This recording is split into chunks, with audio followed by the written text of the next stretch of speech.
Imagine being in an ancient tomb, 4,000 years after the last person lived there. Your flashlight catches the gleam of a golden death mask, concealing secrets that would shock those who made it. As you reach out to touch the wrappings of a young pharaoh, a chilling realization hits you. This boy didn't die from an illness or an accident. He died because his parents were siblings. His grandparents were also siblings. Even his great-grandparents were siblings. Each breath he took was a fight against the genetic issues running through his blood. It's hard to imagine growing up feeling like a living god, yet your body lets you down every single day. Your back hurts from the way it curves. You can't quite close your jaw the way you should. At just 16, you find yourself needing a walking stick. The servants in the palace gossip about a curse that trails your family like a shadow. You don't grasp the science behind genetics, which won't even be discovered for thousands of years.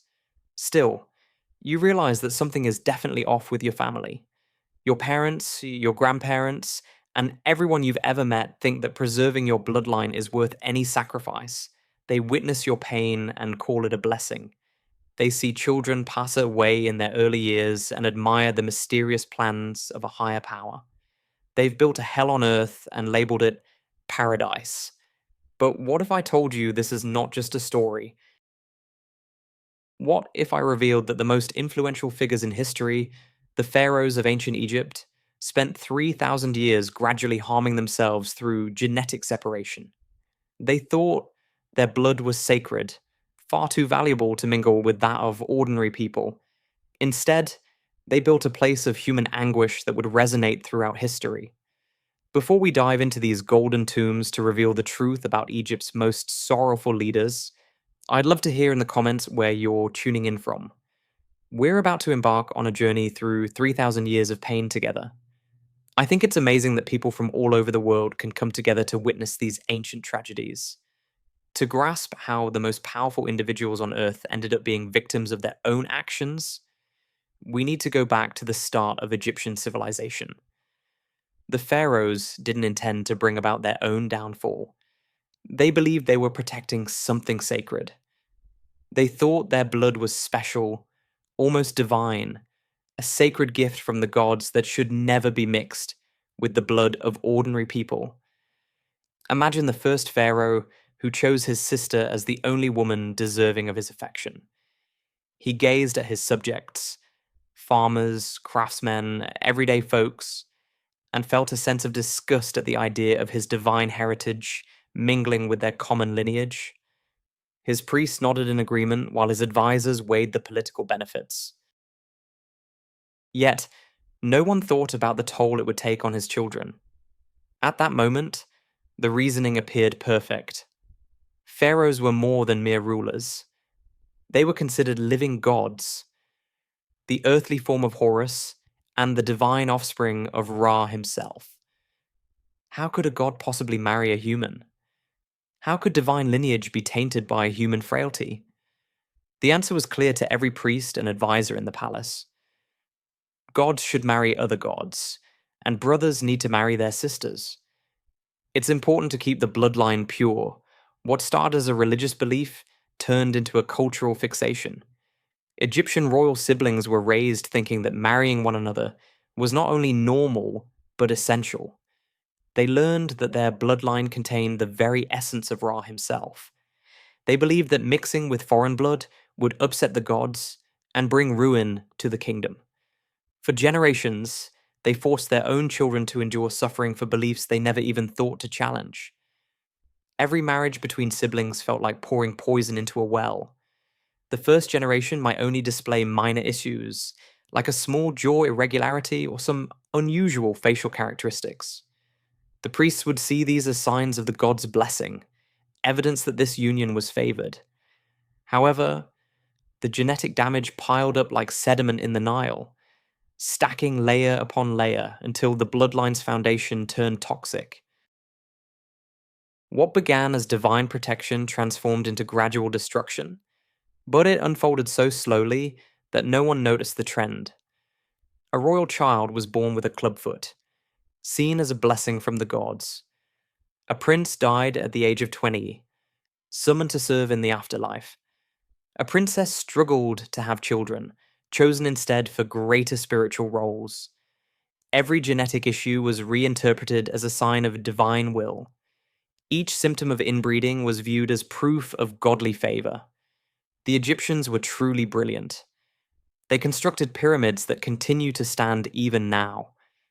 They advanced mathematics that still astonishes today's scholars, and developed one of the earliest written languages. However, they overlooked the troubles within their royal families because they wouldn't acknowledge them. Court physicians recorded unusual illnesses and untimely deaths, yet they never linked them to the clear cause. They had plenty of evidence scattered throughout centuries of royal tombs, but their religious beliefs blinded them to the truth that was right in front of them. The genetic time bomb was ticking away in every palace nursery, in every royal marriage bed, and in every prayer said for the continuation of the divine bloodline. They believed that maintaining their divine status would safeguard their godhood, but this would instead reveal their humanity in the most heart-wrenching way. This tragedy was particularly evident in the royal family that would leave Egypt reeling. In the blistering heat of the 14th century BCE, a dynasty would rise that would push royal inbreeding to its most extreme and well-documented limits. This story is about that dynasty, and it starts with one of the most unsettling characters in Egyptian history. In the scorching heat of 1353 BCE, a child is born in a palace by the Nile, destined to become one of the most debated pharaohs in history. However, before Akhenaten transforms into the heretic king who turns away from Egypt's gods, he is just a boy in a body that undermines his divine assertions. His skull is long and stretched out like taffy. His hips are broad, resembling those of a woman. His chest forms breasts that no royal garments can conceal. As the young prince matures, he finds himself in the company of servants who look away, and courtiers who choose their words with great care. Everyone notices that something isn't quite right with the future pharaoh, yet no one is brave enough to voice the reality. When he looks at his reflection in the shiny bronze, he sees a face that doesn't look like the god kings in the temple paintings. His walk feels clumsy, and his voice sounds odd. The other kids, if you can really call Pharaoh's kids that, watch him with a mix of fear and pity. The palace turns into a place filled with hushed talks and turned away glances. The servants get used to looking past his unusual shape. The priests come up with complicated reasons for why their future god king doesn't resemble the divine statues that decorate the temples. His parents, who are also the result of many generations of marrying within the family, notice their son's deformities and assure themselves that these are signs of unique divine favor. After all, the ways of the gods are often beyond understanding. When the prince finally takes the throne as pharaoh, he does something never seen before. He instructs artists to depict the royal family in a realistic way.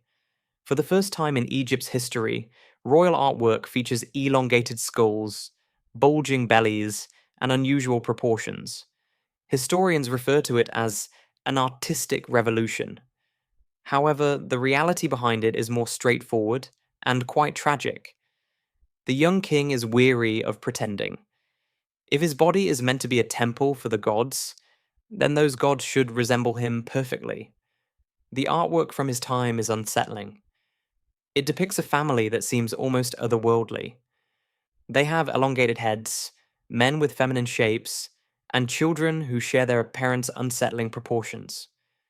Today's viewers often think these are just artistic choices or stylistic interpretations, but that's not the case. They actually document genetic damage so severe that even royal propaganda couldn't cover it up anymore. The heretic pharaoh marries Nefertiti, and together they have 6 daughters. Court records suggest there were sons too, but they died in infancy.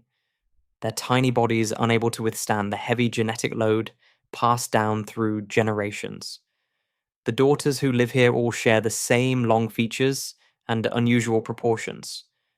While palace artists portray them as divine beauties, the servants gossip about the princesses who shy away from the sun and find it hard to manage everyday tasks.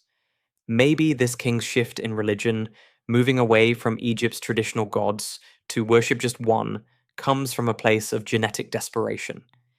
If the old gods have put a curse on his bloodline, perhaps a new god will offer some mercy. He decides to move the capital from a city filled with thieves to a fresh start in Amarna. Ignoring centuries of tradition, he proclaims himself the only one who can interpret divine will. He sees himself as the sole connection between the god Tenen and humanity. However, even a new god can't change the harmful legacy that's been passed down through generations. Moving to the new capital turns into a lesson in royal isolation. It's set up in the desert, away from Egypt's traditional centers of power. The royal family exists in a lavish, yet genetic isolation, creating art that showcases their physical differences while claiming to embody divine perfection. The groundbreaking pharaoh passes away at a young age, just like many of the men in his family. His religious revolution ends with him, left behind by successors eager to revert to old traditions. The new capital stands empty, its structures falling apart under the relentless desert sun. His name is erased from monuments, and his legacy is judged harshly by the very priests whose deities he had forsaken. Yet the genetic fallout lingers, transmitted like a curse to the next generation, to a boy who will become even more renowned for his tragic legacy. The son of this heretic king is set to inherit more than just a throne. He's going to carry with him a legacy of genetic flaws that will make every breath a challenge. Born in 1341 BCE, the boy comes into the world already burdened by his father's curse. His name is Tutankhamun, and he is destined to be Egypt's most tragic king. Picture a 9-year-old trying to walk, while palace servants act like they don't see him tripping. The young king has a left foot that turns inwards, a condition known today as clubfoot, which makes each step a struggle. His spine is abnormally curved, causing him to twist into painful positions that make it hard to sit on the golden throne and turn exercise into a hidden torture. His chest is deformed, which makes it hard for him to breathe in the scorching heat of the Egyptian desert. The palace doctors are always nearby, but no amount of prayers or remedies can mend what genetics has caused. The harsh irony of the young pharaoh's existence is that he is revered as a living god, even as his body lets him down every single day. People bow down to a teenager who relies on walking sticks just to get across the room. Religious rituals meant to display divine power turn into moments of hidden vulnerability. Priests sing praises of the pharaoh's godly strength, while servants subtly place supports to help their divine ruler stay standing. Court documents found thousands of years later reveal a touching story of royal medical care. In the end, more than 130 walking sticks are put in the young ruler's tomb. They aren't symbols of divine power. Instead, they're desperate supports for a body that struggles to stand on its own. Some of them are just plain canes, while others are intricately designed golden staffs, but they all have the same function. They help a disabled god king keep up the appearance of divine perfection. The divine child is raised in a world of golden isolation, surrounded by all the luxuries one could imagine, yet he is deprived of real human connections. Other children are kept at a distance, both to protect him and to conceal his condition from those who might be curious. His wife, Ankheaten, is also his half-sister, sharing the same genetic issues that make their marriage not only incestuous, but almost certain to lead to children with serious problems. Their efforts to start a family end in miscarriages and stillbirths. They discover tiny mummies buried alongside them, silent reminders of genetic mismatches. The emotional pain of Egypt's unfortunate prince is hard to describe. He is raised within temple walls adorned with depictions of powerful, flawless pharaohs who are meant to be his ancestors, yet he can't help but question why he bears no resemblance to them. Court artists assigned to paint his official portraits have an incredibly tough job. How can you make someone with such severe genetic issues appear magnificent? They tackle this by steering clear of realism and instead produce stylized images that hardly resemble the damaged boy sitting on the throne. Meanwhile, Palace doctors carefully document the frail pharaoh's health, resulting in what modern researchers see as the first comprehensive study on the effects of inbreeding. They keep track of his bone deformities, his immune system issues, and his hormonal irregularities. They also mention how often he gets sick, how hard it is for him to heal from small injuries, and how he has a tough time gaining weight, even with all the food available to him. What they fail to realize is that they are recording the unavoidable outcome of centuries of being genetically isolated. At 19, the young king's immune system finally gives in. A straightforward case of malaria, the type that healthy individuals usually recover from, turns deadly for a body weakened by genetic issues. As he lies dying in his golden palace, consumed by fever that his frail immune system can't combat, he might grasp something that his doctors do not. His suffering wasn't a matter of divine will, it was really the unavoidable outcome of decisions made by his ancestors, who prioritized political purity over the well-being of people. The young pharaoh dies early and is buried without much ceremony, fading into obscurity until Howard Carter finds his tomb in 1922. Ironically, the same genetic issues that caused him so much pain are what ultimately bring him fame. His untimely death keeps his tomb safe for today's archaeologists. In 2010, DNA testing finally uncovers the truth his court doctors recorded, but could never fully grasp. He was born from incest between siblings, a casualty of royal strategies that viewed people merely as breeding assets for political gain. You might assume that Tutankhamun's death would have shown Egypt the dangers of genetic isolation. You might wish that seeing such a clear genetic disaster would cause future leaders to reconsider the idea of marrying siblings. However, when it comes to power, people often forget inconvenient realities. The way that the attraction of pure bloodlines was more powerful than the warnings about their risks. The narrative doesn't stop with Tutankhamun's passing. Instead, it carries on through the ages, through different dynasties, and through the cycles of entire civilizations coming and going. Fast forward 12,200 years later, as Egyptian independence waned, outside conquerors would gaze at the same temple walls that once inspired Akhenaten's family, peruse the same religious texts that had rationalized royal inbreeding, and choose to replicate the very experiment that had already shattered countless lives. Here's what went down when Alexander the Great's empire fell apart and his general Ptolemy took Egypt as his reward. 12 centuries after the heartbreaking death of Tutankhamun, Egypt came under Alexander the Great's rule. However, when Alexander died in 323 BCE, his general took the throne and made a disastrous choice.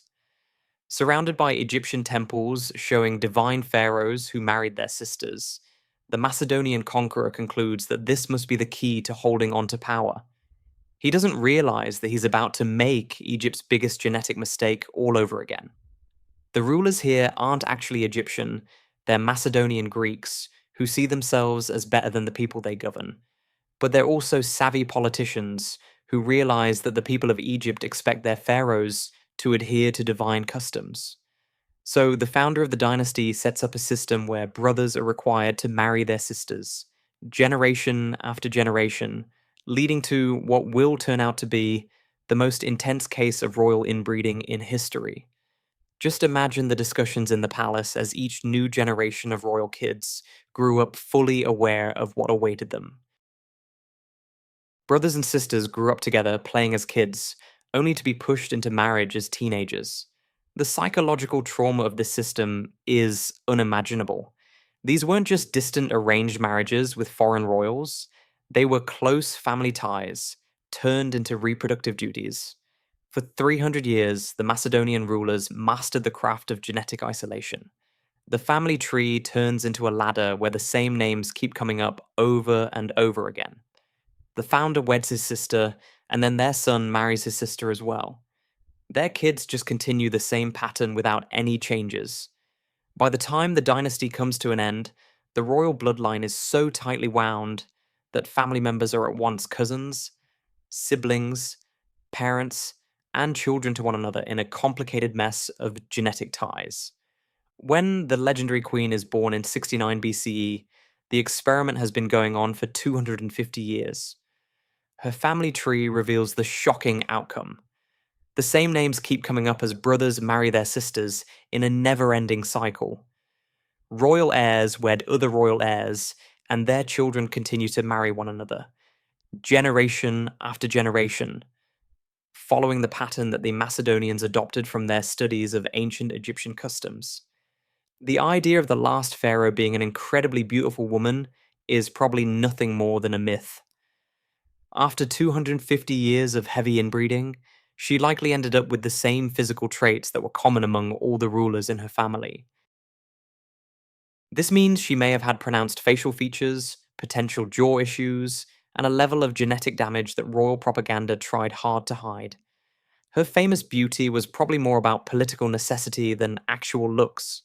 What really set Egypt's last queen apart wasn't her looks, but a sharp mind, which was one of the few qualities that seemed to have come through the troubling genetics of her family. She could speak 9 languages, grasp mathematics and philosophy, and maneuver through the tricky politics of the crumbling Roman Republic with a skill that would have impressed even the strongest leaders. Her intelligence served as a way to offset the physical constraints placed on her by her background. The renowned queen's connections with Julius Caesar and Mark Antony went beyond mere political ties. They were crucial for her survival. She was in urgent need of fresh blood to revitalize her tainted lineage. Her offspring with these Roman figures symbolized a glimmer of hope for genetic renewal, an opportunity to escape the destructive pattern that had plagued her family for generations. Roman politics turned out to be even harsher than Egyptian genetics. Octavian, who would become Augustus, couldn't let any rival claimants live. The children of Caesar and Antony, who were healthier and stronger than any prince or princess seen in generations, were systematically wiped out. With their deaths, the final chance for genetic redemption vanished along with them. When the last ruler decides to take her own life instead of facing Roman captivity in 30 BCE, she not only ends her own life, but also puts an end to a 250-year genetic experiment marked by human destruction. If the ancient accounts are true, her death from a snakebite is almost a merciful choice compared to the gradual genetic decline that had affected so many of her forebears. She passes away as the final pharaoh, bearing the genetic damage from generations of marrying within the family. The irony is striking.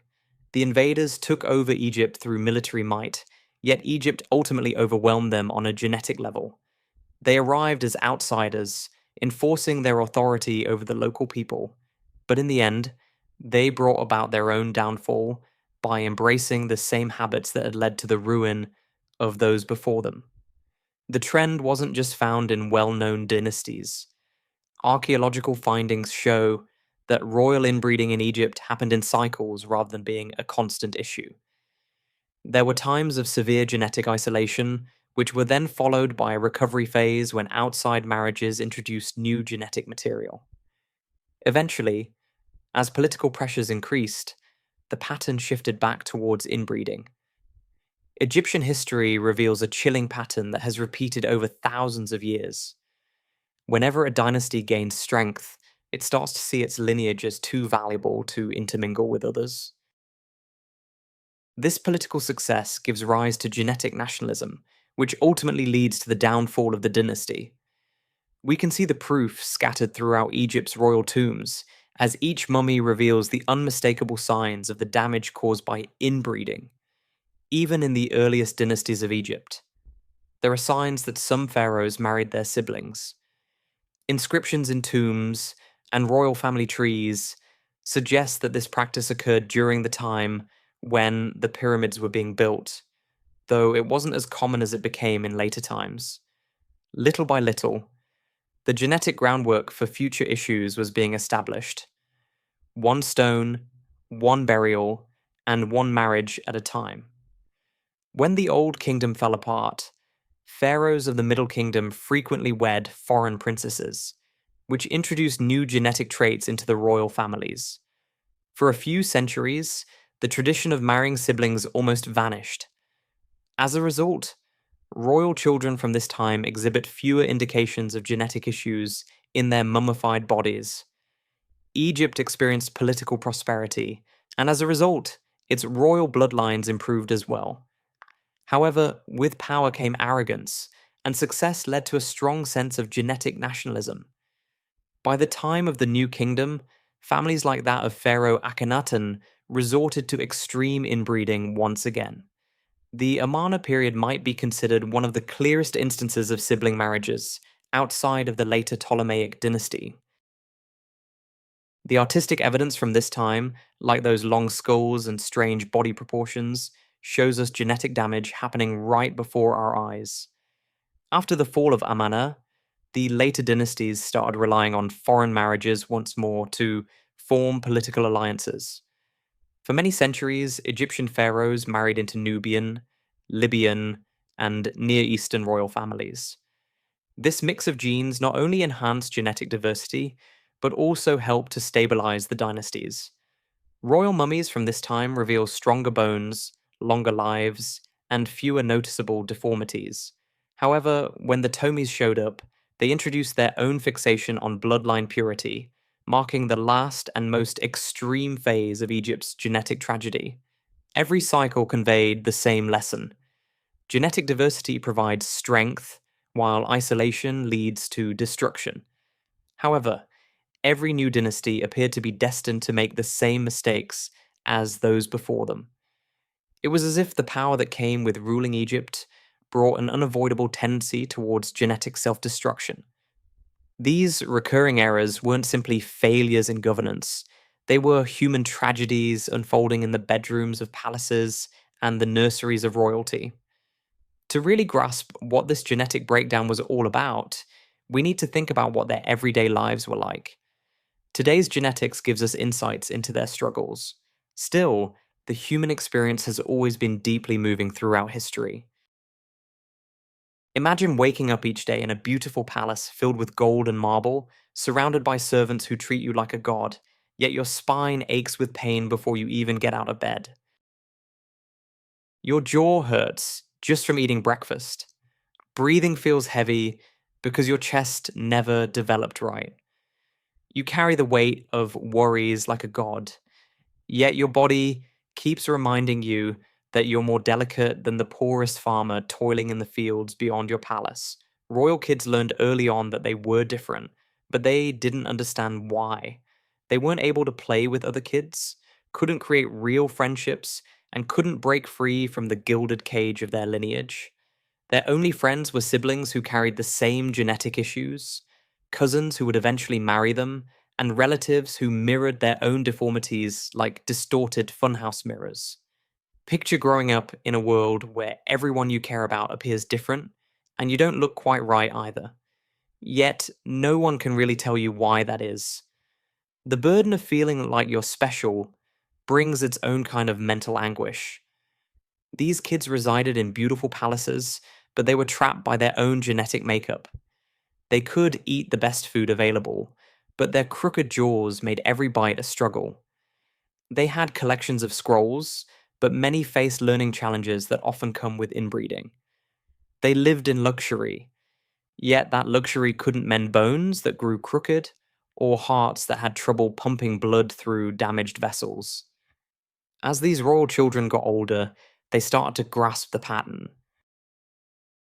They looked at the portraits of their ancestors and noticed the familiar features like the elongated skulls, the protruding jaws, and the unusual proportions that defined their lineage.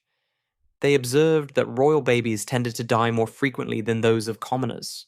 They came to understand that their divine bloodline was more of a curse than a blessing. Yet both religious and political pressures compelled them to continue this legacy by having their own children. For royal women, every pregnancy felt like a risky game with death. Would this baby be born healthy? Would it make it through the first year?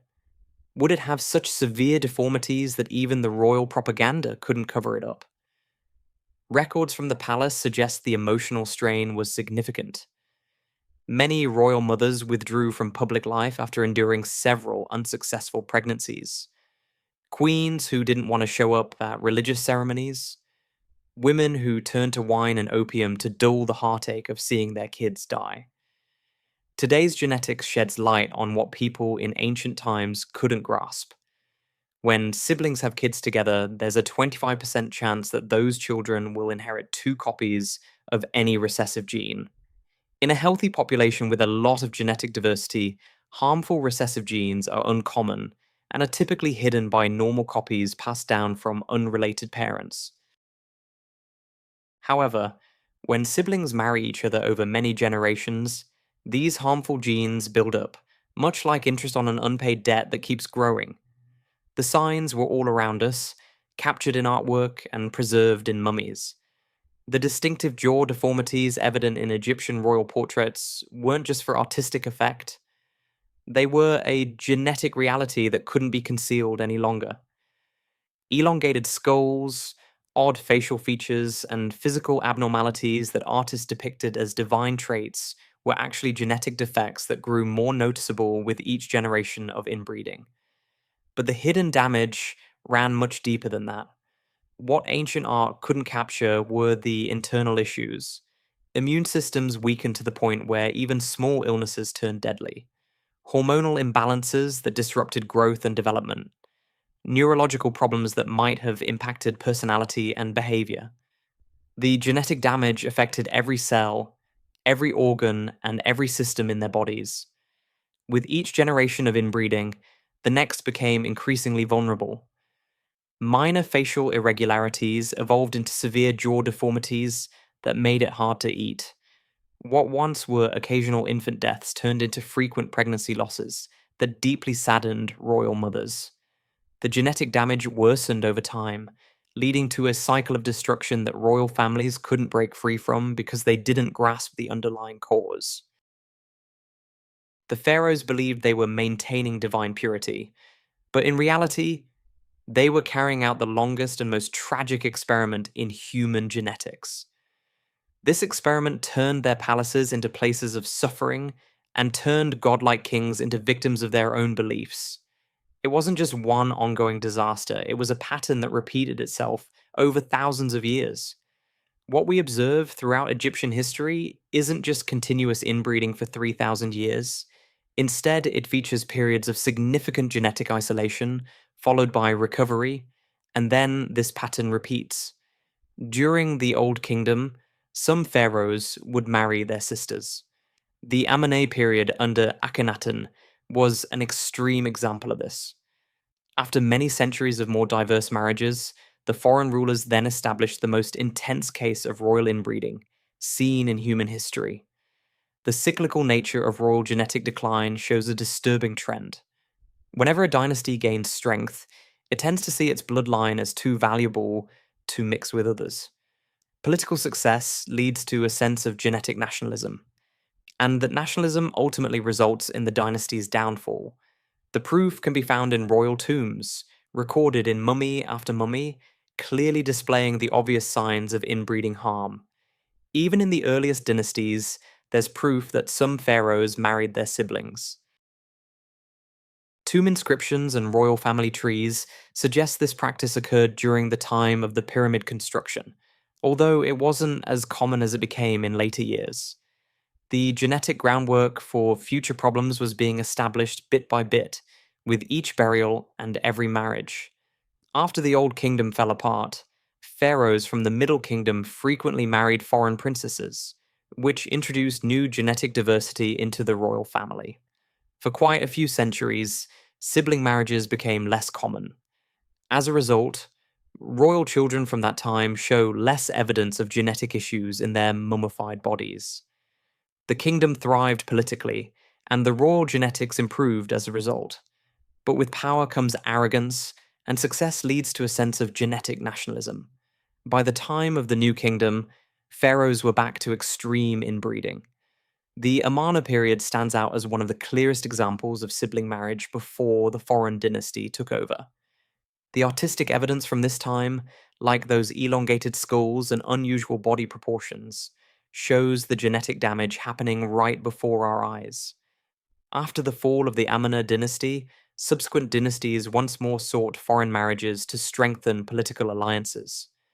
For many centuries, pharaohs formed unions with royalty from Nubia, Libya, and the Near East. This practice led to greater genetic diversity, which in turn enhanced the stability of the dynasties. Examination of royal mummies from this era reveals healthier bone structures, extended lifespans, and a reduction in visible deformities. When the Macedonian conquerors showed up, they brought with them a strong focus on bloodline purity, creating the last and most intense chapter in this genetic tragedy. Every cycle taught the same lesson. Genetic diversity leads to strength, while isolation results in destruction. However, each new dynasty appeared to be destined to repeat the errors of those that came before. The end only came when science helped us see the truth about the consequences. Royal inbreeding started to fade away as genetic knowledge took over from old religious beliefs. Nowadays, we understand things that ancient royals didn't. Genetic diversity isn't something bad, it's actually a form of protection. Every harmful gene in our DNA is countered by the variations in our genetics. When that diversity fades away because of inbreeding, the underlying genetic harm becomes clear and can be fatal. This understanding in science arrived too late for the pharaohs, but their loss has taught us valuable lessons. Let's return now to the Golden Tomb where we start our exploration. Take another look at Tutankhamun's death mask, but this time, try to see beyond the divine imagery to the human sorrow that lies underneath. This wasn't merely art, it was a heartfelt effort to conceal the harsh genetic truth of a boy whose every breath felt like a battle against the burdens left by his ancestors. If these long-gone pharaohs could communicate with us through time, what might they tell us? Maybe the heretic king would caution us about the dangers of extreme religious zeal. Perhaps the boy pharaoh would ask people to prioritize human health instead of political ideals. The last queen could encourage us to embrace love rather than just lineage, and to appreciate genetic diversity over the pride of dynasties. The DNA found in mummies, studied by today's scientists, reveals a narrative that's more compelling than any hieroglyphics. They aim to be remembered as gods, yet they ended up being humanity's most profound teachers about the significance of genetic diversity. Their pain holds value if we take lessons from it. The pharaoh's story serves as a reminder that no level of political power, religious influence, or cultural tradition can surpass the fundamental laws of biology. They believed they were safeguarding something precious, but in reality, they were undermining the very thing they aimed to protect. What they intended as a genetic legacy turned into a genetic burden. The leaders who fixated on maintaining pure bloodlines ended up being the best example for the importance of genetic diversity in human history. The mummies that scientists have examined have provided us with more insights into genetics than any textbook ever could. Their pain turned into our knowledge, and their suffering became our wisdom. As we walk away from their tombs and head back to our modern lives, we take their stories along with us. We remember them not just as divine kings and queens, but as real people who deserved much more than the fate that their genetics and culture handed them. Even though their voices have been silenced by death and the passage of time, they still carry a powerful message. They urge us to prioritize humanity over ideology, health over tradition, and love over power. From their golden tombs, they seem to whisper for us to remember them and to learn from the mistakes we made, so that others can avoid the same curse that we could never escape.